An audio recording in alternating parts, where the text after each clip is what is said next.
Hey everybody, this is Toby, and it's Monday about 2 p.m., and I'm here in my office. Normally, I send you out these weekly emails from MailChimp, but I thought today I wanted to be a little bit more personal, and with camp coming up so quickly, and so I've got a couple of announcements and promotions for you, but thanks for watching. First of all, if you go to my Facebook profile, you'll see a post from earlier today where I highlighted a ministry of the day, and that ministry is Firestarters. And that basically is the name for some devotions that our National Youth Office put together for students that encapsulates the entire Bible. And they're free online at the link I provided at the blog, but then you can also purchase the book. And it's just a great way to encourage family devotions, students to develop a daily devotional life. So check out that resource when you get a chance. Also wanted to remind you that our PK retreat will be coming up July 17th through 19th. Um, that's for the teenage children of any of our ministers across Nebraska. And we're going to go to Omaha, stay at a hotel, hit a water park, a mall, go to a baseball game together, and it's just a blast. So make sure to get the word out to your PKs, and we'll have information at camp. They can sign up for that. And it's also at our website.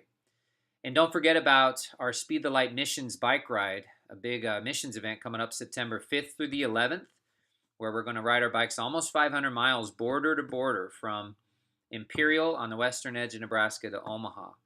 And all the money is going to be raised to support our missionary Brian Davis to Senegal and Africa, and he'll be on the ride with us. So it's really going to be a great time. Even if you're not into biking or don't have the time to do it, I understand.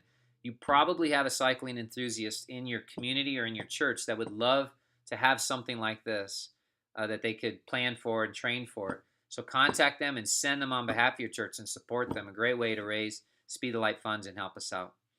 Finally, just regarding camp, I know you're probably getting sick of hearing about it, but it's 2 weeks from today. Our first camp starts, and we still have plenty of openings as far as positions go.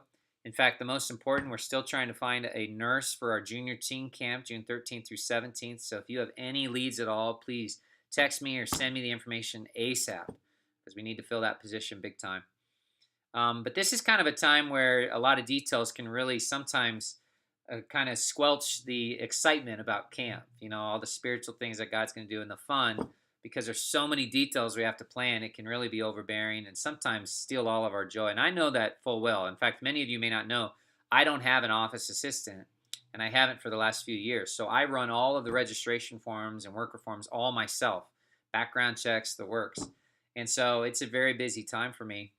And during camp a few years back, I remember during the registration time, it was almost 2:30, and I thought the last group had arrived.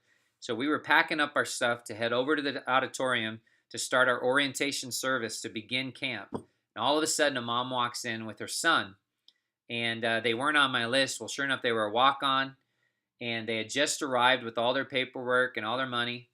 And the day before, on Sunday, they'd gone to church, and they heard a promotion about camp, and they did last second they wanted their son to go.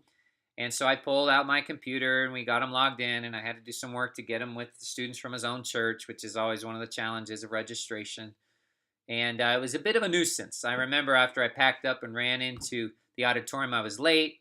I was a little frustrated and didn't have all of my stuff in a row because I didn't have any time to prepare a few minutes before the service. And you know, it really was a nuisance, and I was kind of frustrated with it. Well, zoom to the end of the week, and we were having testimonies. At the end of the week, people were telling us their stories about how God had done great things in their lives, and one of the most powerful was this student. He stood up, and I hadn't really remembered seeing him again all week long, and then all of a sudden he stands up, and I totally remembered, oh, that's the kid that came in last, literally the last student that arrived. And he stood up and talked about how he had recommitted his life to the Lord, that God had filled him with the Holy Spirit, and he felt a call towards ministry. And I remember that not only did he make an impact in that moment, but he was involved with other NYM events for the next couple of years while he was still in school. So really, camp was a life-changing experience for him, and he almost didn't make it because he was the last one. And the reason I tell you that story is because with all the details and the plans, getting your car seats together and all the rides and transportation and forms and parent permission and so forth, I don't want us to lose the fact that there's still a lot of students out there that maybe haven't signed up and could really benefit from an entire week at camp, letting God change their lives.